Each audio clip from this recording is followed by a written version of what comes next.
Ja, hey zusammen und willkommen zu einem neuen kleinen Video. Ihr fragt euch jetzt, ja, ist das ein extrem geiles Videospiel mit Hammer-Grafik?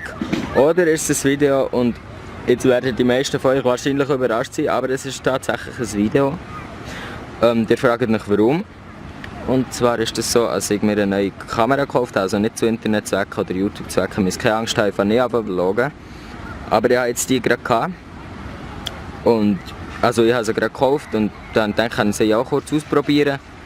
Und es ist so, dass ich auch noch ein kleines Infovideo machen muss. Und zudem habe ich nicht mehr wirklich Zeit, aber jetzt bin ich draußen mit meiner Kamera da und denke, dann kann ich das schnell so machen. Und zwar ist die kleine Information, dass wir, schnell hier hinten ist Baustelle, falls ihr euch fragt, von wo also die Geräusche kommen. Also hier hinten ist eine Baustelle. Ich hocke hier am Bodensee.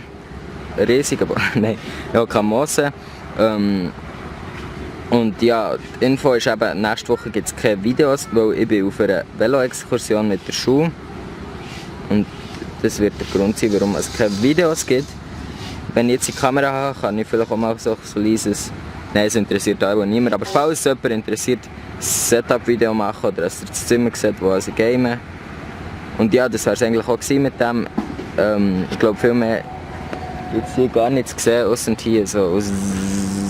Und ich muss mich nicht ganz drehen, sonst müsste ich aufstehen und ich muss nicht aufstehen.